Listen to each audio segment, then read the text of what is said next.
Hello friends, स्वागत है आपका हमारे YouTube channel Amiksha study centre पे। हम रेलवे की एग्ज़ाम की प्रिपरेशन कर रहे थे, जिसमें कि रेलवे में होने वाले सभी एग्ज़ाम्स, चाहे वो एनटीपीसी, एएलपी, जेई, आरपीएफ या फिर ग्रुप डी का एग्ज़ाम हो, सभी को ध्यान में रख के ये वीडियो सीरीज़ आपके लिए लाई गई है, जिसमें कि मैं आपको साइंस का पोर्शन कवर करवा रही थी। तो साइंस में अभी तक इन सभी एग्ज़ाम्स में जितने भी प्रीवियस ईयर क्वेश्चंस आए हुए हैं, सभी को मैं आपको सॉल्व करवा रही थी, प्लस उनका कॉन्सेप्ट भी साथ साथ में बता रही थी। ठीक है, तो अभी तक हमने बहुत सारे टॉपिक्स कवर कर लिए हैं। आज इस वीडियो में हम रिफ्रैक्शन ऑफ लाइट यानी प्रकाश का अपवर्तन, इस टॉपिक में से रिलेटेड जितने भी आपके पिछले सालों के क्वेश्चंस आए हुए हैं, उन सभी को हम इस वीडियो में कवर करेंगे। तो चलिए आज का सेशन स्टार्ट करते हैं और पहला क्वेश्चन आपकी स्क्रीन पे है। क्वेश्चन है, twinkling of stars occur at night due to, रात में तारों का टिमटिमाना किस कारण से होता है। तो देखिए, ट्विंकलिंग ऑफ स्टार्स किस वजह से होता है, तो ये होता है रिफ्रैक्शन की वजह से। किस वजह से होता है, रिफ्रैक्शन की वजह से, क्योंकि हमारे एयर में क्या है, एटमॉस्फेयर, वो भी क्या है, एक तरीके के दूसरे मीडियम की तरह काम करता है। तो क्या हो जाती है, लाइट क्या है, दूसरे मीडियम में जाने से बेंड हो जाती है।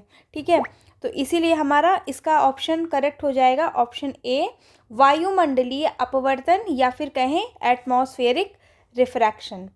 अगले क्वेश्चन पे आते हैं। अगले क्वेश्चन में बोला गया है, which of the following options medium is visually less dense. तो देखिए, इन सब में सबसे ज़्यादा कम डेंसिटी यानी कि लेस डेंस कौन सा होगा, एयर, टर्पेंटाइन या तारपीन ऑयल कहें, बेंजीन या फिर वाटर। तो देखिए, हवा इसमें से सबसे कम डेंस होगा, क्योंकि ये किस फॉर्म में है, गैसियस स्टेट में है। ठीक है, इसलिए ए ऑप्शन इस क्वेश्चन का करेक्ट हो जाता है। अगले क्वेश्चन पे हम आते हैं। अगले क्वेश्चन में बोला गया है, a ray of light passes from water to glass, it bends. तो देखिए, आपका वाटर से ग्लास में, वाटर क्या है, ग्लास के कंपैरिजन में रेयर है, जबकि ग्लास वाटर के कंपैरिजन में क्या है, डेंस है। ठीक है, तो जब कोई भी रे ऑफ लाइट रेयर से डेंस मीडियम में आती है, तो क्या हो जाती है, नॉर्मल की तरफ झुक जाती है। ठीक है, नॉर्मल की तरफ झुक जाती है, यानी कि टुवर्ड्स द नॉर्मल। तो देखिए, यहाँ पे कौन कौन से ऑप्शन हमको दिए हुए हैं। ऑप्शन फर्स्ट में है towards the normal and speed increases, या फिर है away from the normal and speed increases, slows down further towards normal. तो देखिए, यहाँ पे हमारा सी ऑप्शन करेक्ट हो जाएगा, स्लोज डाउन हो जाएगा, क्योंकि डेंसर मीडियम में आ रही है तो स्पीड क्या हो जाती है, स्पीड कम हो जाएगी, डेंस मीडियम में आएगी ना, तो धीरे धीरे चलेगी, और टुवर्ड्स द नॉर्मल, इसीलिए सी ऑप्शन इस क्वेश्चन का करेक्ट हो जाता है। इसी तरीके से हम अगले क्वेश्चन पे आते हैं। क्वेश्चन में बोला है, the component of white light whose refractive index maximum of dash colour, किस कलर का रिफ्रैक्टिव इंडेक्स सबसे ज़्यादा होता है। ऑप्शन में हमें दिया है रेड, पर्पल, येलो या फिर ग्रीन। तो देखिए, यहाँ पे पर्पल या फिर यूँ कहें वॉयलेट कलर, इसकी क्या होती है, वेवलेंथ, अगर आप ऐसे याद रखें, वेवलेंथ क्या होती है, सबसे कम होती है, किसकी, वॉयलेट कलर की। ठीक है, और हम जानते हैं कि रिफ्रैक्टिव इंडेक्स इन्वर्सली प्रोपोर्शनल होता है वेवलेंथ के। तो क्योंकि वेवलेंथ सबसे कम है, इसीलिए रिफ्रैक्टिव इंडेक्स क्या हो जाएगा, मैक्सिमम हो जाएगा।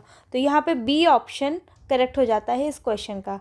अगले क्वेश्चन पे हम आते हैं। अगले क्वेश्चन में बोला गया है, which of the following points always lie on principal axis of lens. हमेशा लेंस में प्रिंसिपल एक्सेस पर ही लाई करेगा ये पॉइंट। देखिए, ऑप्शन में हमें दिए हुए हैं रिफ्रैक्शन पॉइंट, सेकंड है ऑप्टिकल सेंटर, और थर्ड है पॉइंट ऑफ इंसिडेंस। तो देखिए, रिफ्रैक्शन का पॉइंट तो यहाँ कहीं भी हो सकता है ना, इस लेंस में यहाँ पर हो सकता है, इंसिडेंस का पॉइंट भी यही होगा, लेकिन ऑप्टिकल सेंटर जो है वो हमेशा कहाँ पर होगा, यहाँ पर होगा, यानी कि प्रिंसिपल एक्सेस पे होगा। ठीक है, इसलिए यहाँ पे प्रकाशिक केंद्र जो है वो हमेशा सिर्फ प्रिंसिपल एक्सेस पे लाई करेगा अकॉर्डिंग टू द क्वेश्चन। तो यहाँ पे बी ऑप्शन करेक्ट हो जाता है, केवल 3 या फिर ओनली 3। अगले प्रश्न पे हम आते हैं, when we look at the floor of a swimming pool filled with water. It appears as if it is its floor. तो वो हमें कैसा दिखाई देता है? देखिए ऑप्शन डी इसका करेक्ट हो जाएगा, less deeper than the actual depth. जो उसकी एक्चुअल में गहराई होती है ना, उससे कम गहरा दिखाई देता है। ऐसा क्यों होता है? ड्यू टू रिफ्रैक्शन, ठीक है, क्योंकि हम एयर से देख रहे हैं और नीचे पे ये कौन सा है? वाटर मीडियम है जो कि डेंसर है। तो हमारी जो है नज़र क्या हो जाती है? हमारी नॉर्मल के टूवर्ड्स बेंड हो जाएगी, ठीक है। चलिए अगले क्वेश्चन पे आते हैं। अगले क्वेश्चन में बोला गया है when a ray of light passes from a denser medium to rare. अब देखिए अगर डेंसर से रेयर पे आएगी तो क्या होगा? सपोज ये नॉर्मल है तो ये away from the normal bend हो जाएगी। तो देखिए ऑप्शन हमारा करेक्ट होगा option C, it tilts away from the normal, या अब अभिलंब से दूर झुकती है। अगले क्वेश्चन पे आते हैं। The rays coming from sun are refracted by the atmosphere, due to this the apparent sunset is almost the same as the actual sunset। तो देखिए जो एपरेंट सनसेट होता है, ठीक है, यानी कि ये कब कब हो दिखाई देता है हमें? 2 मिनट बाद एक्चुअल में हमको जो दिखाई देता है 2 मिनट बाद दिखाई देता है। ये सब किस वजह से होता है?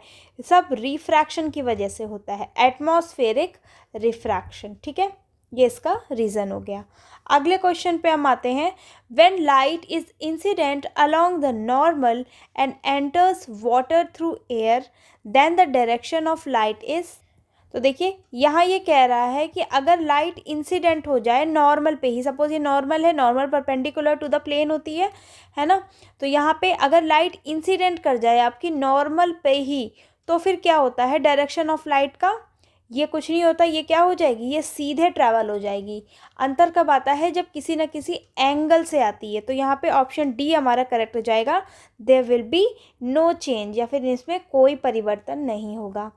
अगले क्वेश्चन पे हम आते हैं। क्वेश्चन में बोला गया है what is the ratio of sine i and sine r. तो देखिए बहुत ही इंपॉर्टेंट क्वेश्चन है। साइन आई और साइन आर के रेशियो को हम क्या कहते हैं? तो ये कहलाता है refractive index. Option A correct हो जाता है, अपवर्तनांक या फिर रिफ्रैक्टिव इंडेक्स। अगले क्वेश्चन पे आते हैं। What is the reason for the twinkling of stars. तो देखिए ऑप्शन डी इस क्वेश्चन का करेक्ट हो जाएगा। ऑप्शन डी में बोला है due to continuous change in refractive index because of change in density of different layers of air. तो देखिए एयर में भी, हमारे एटमॉस्फेयर में भी क्या है? अलग अलग गैसेस की वजह से डेंसिटी जो है घटती बढ़ती रहती है। तो यहाँ पे इसीलिए साइमल्टेनियसली क्या होता है? रिफ्रैक्टिव इंडेक्स भी घटता बढ़ता रहता है, और इसी रिफ्रैक्शन की वजह से जो है हमको स्टार्स जो है ट्विंकल करते हुए, टिमटिमाते हुए नज़र आते हैं। ऑप्शन डी इस क्वेश्चन का करेक्ट आंसर हो जाएगा। अगले क्वेश्चन पे हम आते हैं। अगले क्वेश्चन में बोला है refractive index of a substance can be measured with respect to transmission of light in different media, it can be associated with. तो देखिए ये चाल से एसोसिएटेड होगा। चार्ज मतलब स्पीड, ठीक है, चाल मतलब मूव नहीं, स्पीड। क्योंकि यहाँ पे क्या होता है? रिफ्रैक्टिव इंडेक्स मतलब क्या होता है? Speed of light in air upon speed of light in medium, ठीक है, इसलिए ये स्पीड से रिलेटेड है। फोर्स, डिस्प्लेसमेंट, एक्सीलरेशन इन सब से रिलेटेड नहीं है। अगले प्रश्न पे आते हैं। When light passes through water into air, it's brightness changes. तो देखिए जब लाइट पास होती है वाटर से एयर में, तो उसके किस में चेंज आता है? उसकी स्पीड में चेंज आता है, ठीक है, स्पीड बदल जाती है, चाल में परिवर्तन आता है। अगले क्वेश्चन पे हम आते हैं। अगले क्वेश्चन में बोला गया है the ray of light in air is incident at an angle 60 degree on the surface separating air from medium with refractive index √3, the ray will refract at an angle. तो देखिए रिफ्रैक्टिव इंडेक्स का हम formula जानते हैं, अभी हमने पिछले question में किया, sine i upon sine r. I for angle of incidence and r for angle of refraction. तो यहाँ पे हमको रिफ्रैक्टिव इंडेक्स दिया हुआ है दैट इज़ √3, और साइन आई हमको दिया हुआ है दैट इज़ साइन 60, ठीक है, 60 डिग्री एंगल दिया है, जबकि हमको साइन आर नहीं दिया है, या हमें साइन आर निकालना है। तो ये साइन आर की वैल्यू हो जाएगी साइन 60 अपॉन 3। अब साइन 60 की वैल्यू हम रख देंगे, विच इज़ साइन 60 की वैल्यू क्या होती है, √3/2, ठीक है, और इंटू √3। तो देखिए यहाँ पे क्या आ जाएगा, √3 से √3 हम काट देंगे, साइन आर की वैल्यू क्या हो गई, 1/2। अब साइन की कौन सी वैल्यू 1/2 होती है, तो एंगल आर क्या हो जाएगा, 30 डिग्री। 30 डिग्री में साइन की वैल्यू 1/2 होती है, तो यहाँ पे डी ऑप्शन करेक्ट हो जाता है। अगले क्वेश्चन पे हम आएंगे, the value of refractive index can be calculated using. तो देखिए रिफ्रैक्टिव इंडेक्स का जो ये वाला फॉर्मूला आपने देखा, sine i upon sine r, actual में इसको हम क्या बोलते हैं, इसको हम बोलते हैं स्नेल्स लॉ। क्या बोलते हैं, स्नेल्स लॉ या फिर स्नेल का नियम। तो ऑप्शन सी यहाँ पे करेक्ट हो जाता है। अगले क्वेश्चन पे आते हैं, if light enters from air into medium A whose refractive index is 1.33, what will be the speed of light in medium A। तो देखिए रिफ्रैक्टिव इंडेक्स का फॉर्मूला क्या होता है, speed of light in air upon speed of light in medium. तो medium की हमें निकालनी है, तो ये c अपॉन म्यू हो जाएगा। तो c की वैल्यू होती है 3 × 10⁸ मीटर पर सेकेंड, और म्यू की वैल्यू हमको दी है 1.33। तो इसको हम सॉल्व करेंगे, this comes out to be 2.26 × 10⁸ metre per second. तो देखिए यहाँ पे ऑप्शन सी हमारा करेक्ट हो जाएगा, 2.26 × 10⁸ मीटर पर सेकेंड, ठीक है, यहाँ पे पावर 8 मीटर पर सेकेंड। अगले क्वेश्चन पे आते हैं। क्वेश्चन में बोला गया है, which of the following optical phenomena can explain the flattering of sun disc at sunrise और सनसेट। तो देखिए सन की जो डिस्क है या फिर सन की सतह हमें चपटी इसलिए दिखाई देती है ड्यू टू एटमॉस्फेरिक रेफ्रैक्शन या फिर रिफ्रैक्शन हम कह सकते हैं, यानी वायुमंडलीय अपवर्तन। डी ऑप्शन इस क्वेश्चन का करेक्ट आंसर हो जाता है। अगले क्वेश्चन में बोला गया है, the random alternation motion of bodies observed in turbulent flow of hot air rising above fire can be defined by which of the following phenomena. तो देखिए ये घटना किस द्वारा जो है परिभाषित की जाती है, तो यह करी जाती है ड्यू टू एटमॉस्फेरिक रिफ्रैक्शन या फिर वायुमंडलीय अपवर्तन के कारण। जब आग के ऊपर गर्म हवा अशांत प्रवाह में देखी जाती है तो उसमें वस्तुओं की लहरदार गति को देखा जाता है, तो यह सब वायुमंडलीय अपवर्तन के कारण होता है। अगले क्वेश्चन में बोला गया है, which of the following which color among purple, green, orange and yellow which have lowest refractive index। तो देखिए कलर्स हमारे कौन कौन से होते हैं, विबग्योर, ठीक है। तो देखिए यहाँ पे हम ऑरेंज की बात कर रहे हैं, ग्रीन की बात कर रहे हैं, येलो की बात कर रहे हैं और पर्पल या फिर वॉयलेट की बात कर रहे हैं, ठीक है। तो देखिए हम जानते हैं कि रेड कलर या फिर इस एंड पे हम देख रहे हैं कि वेवलेंथ कैसी होती है, मैक्सिमम, और हमको रिफ्रैक्टिव इंडेक्स देखना है, और हम जानते हैं कि रिफ्रैक्टिव इंडेक्स इन्वर्सली प्रोपोर्शनल होता है किसके, वेवलेंथ के। मतलब यहाँ से अगर हम देख रहे हैं कि वेवलेंथ मैक्सिमम हो रही है, ठीक है, वेवलेंथ यहाँ से इंक्रीज़ हो रही है, तो यहाँ पे रिफ्रैक्टिव इंडेक्स सबसे ज़्यादा इधर साइड इंक्रीज़ होगा। तो यहाँ पे हमारा ऑरेंज कलर जो है, अगर हम इन चारों कलर की बात करें तो इसमें सबसे लोएस्ट रिफ्रैक्टिव इंडेक्स ऑरेंज का हो जाएगा, यानी नारंगी कलर। बी ऑप्शन करेक्ट हो जाता है इस क्वेश्चन का। अगले क्वेश्चन पे हम आते हैं, stars are visible at night twinkling due to. तो देखिए ये किस वजह से होता है, एटमॉस्फेरिक रिफ्लेक्शन, डिस्पर्शन या फिर स्कैटरिंग। तो ये होता है एटमॉस्फेरिक रिफ्रैक्शन की वजह से, ठीक है, तारों की ओर वायुमंडलीय अपवर्तन की वजह से। ऑप्शन सी करेक्ट हो जाता है। अगले क्वेश्चन पे आप आते हैं, if the value of refractive index increases then. तो देखिए जैसे अगर रिफ्रैक्टिव इंडेक्स बढ़ता है तो क्या होगा, deviation in the direction of light increases, मतलब कि प्रकाश की दिशा में विचलन बढ़ जाता है, ठीक है, डायरेक्शन और लाइट में डेविएशन भी बढ़ जाता है।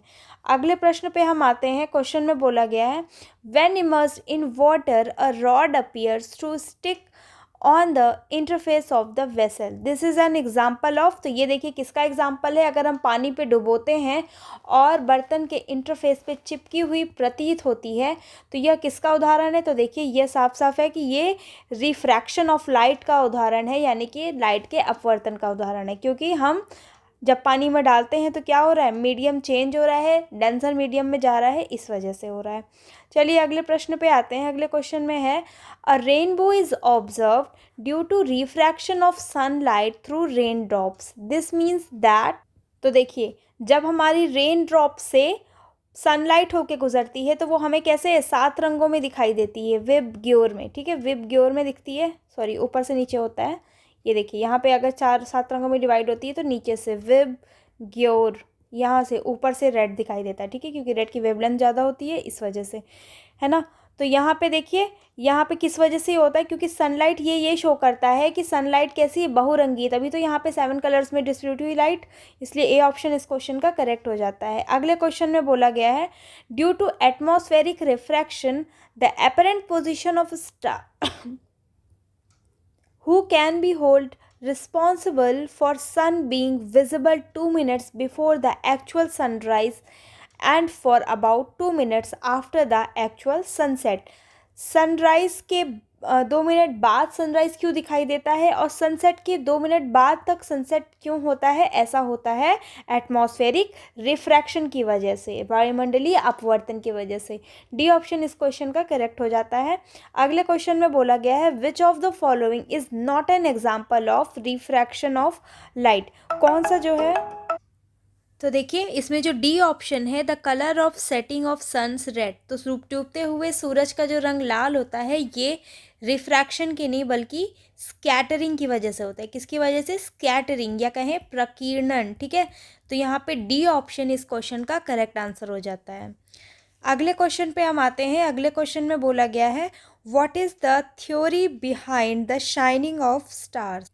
तो देखिए ऑप्शन ए में लिखा हुआ है refractive index of different layers of the earth atmosphere constantly changes as a result the position of star image changes with time, ठीक है, क्योंकि पृथ्वी के वायुमंडल की विभिन्न परतों का अपवर्तनांक, ठीक है, जिसको हम रिफ्रैक्टिव इंडेक्स बोलते हैं, बदलता रहता है ना, क्योंकि जैसे मैंने लास्ट क्वेश्चन में बताया कि अलग अलग लेयर्स में अलग अलग गैसेस प्रेजेंट होती हैं जिसकी वजह से रिफ्रैक्टिव इंडेक्स भी चेंज होता रहता है और इसके परिणाम स्वरूप तारे की छवि या इमेज स्थिति के समय के साथ बदलती रहती है। इसी वजह से वो कैसे चमकने हुए या ट्विंकल या शाइन करते हुए हमें नजर आते हैं।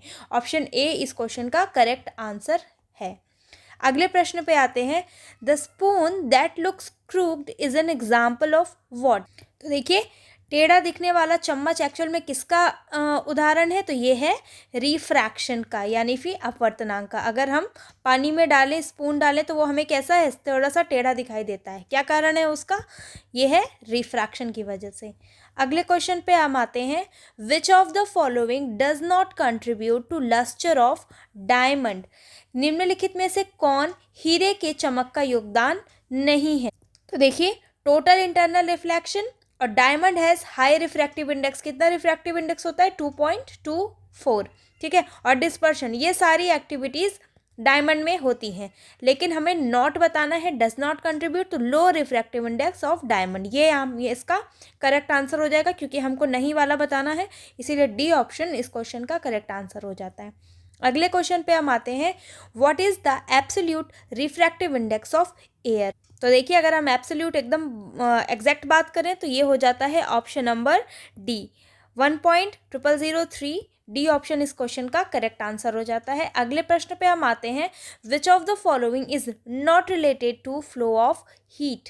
तो देखिए कंडक्टिव, रिफ्रैक्टिव, रेडिएटिव, कन्वेक्टिव। तो देखिए कंडक्शन, रेडिएशन और कन्वेक्शन ये सारे क्या है? हीट के फ्लो से रिलेटेड है, लेकिन रिफ्रैक्टिव या अपवर्तनांक ये क्या है? ये लाइट से रिलेटेड है, इसलिए बी ऑप्शन इस क्वेश्चन का करेक्ट आंसर हो जाता है। अगले क्वेश्चन पे हम आते हैं। तो देखिए refractive index of water is, ये -3 नहीं है, ये होगा 4/3, ठीक है। वाटर का रिफ्रैक्टिव इंडेक्स कितना होता है? 4/3 होता है। तो रिफ्रैक्टिव इंडेक्स क्या होता है? Speed of light in air upon speed of light in medium. तो रिफ्रैक्टिव इंडेक्स की जगह हम 4/3 रखेंगे। Speed of light in air 3 × 10⁸ और v हमको निकालना है। तो v हमारा कितना आ जाएगा अगर हम इसको सॉल्व करेंगे? ये आ जाएगा 2.25 × 10⁸ मीटर पर सेकेंड, ठीक है। तो इसका देखिए ए ऑप्शन हमारा करेक्ट हो जाएगा। आप चाहे तो आप इसको याद भी रख सकते हैं, क्योंकि ऐसे भी आपको ये पूछ सकता है। अगले प्रश्न पे हम आते हैं। अगले क्वेश्चन में बोला गया है what is the ratio of speed of light in medium to that of vacuum called. तो देखिए इसको हम क्या कहते हैं? इसको हम कहते हैं ऑप्शन बी रिफ्रैक्टिव इंडेक्स या अपवर्तनांक सूचकांक। अगले क्वेश्चन पे हम आते हैं। क्वेश्चन में बोला गया है the absolute refractive index of any medium is always, तो देखिए क्या होगा ये, मोर देन 1। मिनिमम किसका होता है, एयर का होता है, दैट इज़ 1, ठीक है। या फिर हमने बिल्कुल एब्सोल्यूट देखा था 0.003, तो हमेशा क्या होता है, हमेशा 1 से ग्रेटर ही होता है। तो बी ऑप्शन इस क्वेश्चन का करेक्ट आंसर हो जाता है। अगले क्वेश्चन पे हम आते हैं, why do stars twinkle in night sky, तो क्यों तारे टिमटिमाते हैं, क्यों ट्विंकल करते हैं, क्योंकि due to atmospheric refraction of star light, तारों की प्रकाश की वायुमंडलीय अपवर्तन के कारण। अगले क्वेश्चन पे हम आते हैं, when a ray of light travels from denser to rarer medium it bends, तो देखिए अगर डेंस से रेयर मीडियम में जा रही है तो क्या होगा, away from the normal at lower speed. एक सेकेंड, तो देखिए क्योंकि यहाँ पे रेयर मीडियम है ना, तो ऑप्शन डी करेक्ट होगा, away from the normal and faster speed. क्योंकि रेयर मीडियम है तो स्पीड कैसी हो जाएगी, फास्ट हो जाएगी। ऑप्शन डी करेक्ट हो जाता है इस क्वेश्चन का। अगले क्वेश्चन में बोला गया है, a lemon placed in glass filled with water appears larger than its actual size when viewed from side of the glass, this is the reason। देखिए यहाँ पे बोला है, अगर आप किसी वाटर फिल्ड ग्लास में अगर आप लेमन को देखें तो उसका साइज़ क्या है, एक्चुअल उसके वास्तविक आकार से बड़ा दिखाई देता है। ऐसा क्यों होता है, this is due to refraction of light या प्रकाश के अपवर्तन के कारण। अगले क्वेश्चन में बोला गया है, the absolute refractive index of diamond, diamond का रिफ्रैक्टिव इंडेक्स क्या होता है, 2.24, तो देखिए बी ऑप्शन करेक्ट है। तो शायद मैंने पिछले किसी क्वेश्चन में शायद 2.24 बोल दिया था ना, तो उसको करेक्ट कर लीजिए, 2.42, थोड़ा सा एक जैसा है ना इसलिए कन्फ्यूज़न हो गई होगी। चलिए अगले क्वेश्चन पे आप आते हैं, the sun is elliptical at sunrise and sunset day, this is the reason appearance, तो देखिए पिछले क्वेश्चन में भी हमसे देखा था कि उसकी फ्लैट डिस्क क्यों दिखाई देती है सनराइज और सनसेट के समय पे, क्यों होती है, ड्यू टू एटमॉस्फेरिक रिफ्रैक्शन की वजह से, इसलिए हमको ऐसा दिखाई देता है कि एक्चुअल में क्या उसके साइज से कैसा है, हमको थोड़ा सा इलिप्टिकल शेप का दिखता है। अगले क्वेश्चन पे हम आते हैं, क्वेश्चन में बोला गया है, when light enters from a rare medium to denser medium it slows down and, तो देखिए क्या होता है, जब स्लोज डाउन होती है और क्या होती है, टूवर्ड्स द नॉर्मल बेंड हो जाती है, ठीक है, जब सघन माध्यम में प्रवेश करता है। अगले क्वेश्चन पे हम आते हैं, when the light enters from a denser to rarer medium what effect occurs it speed, तो देखिए जब यहाँ पे डेंसर से रेयरर मीडियम पे आती है तो स्पीड क्या हो जाती है, रेयर मीडियम में स्पीड इंक्रीज हो जाएगी, ठीक है, रेयर मीडियम में कैसे स्पीड क्या होगी, बढ़ जाएगी। ऑप्शन ए इस क्वेश्चन का करेक्ट आंसर हो जाता है।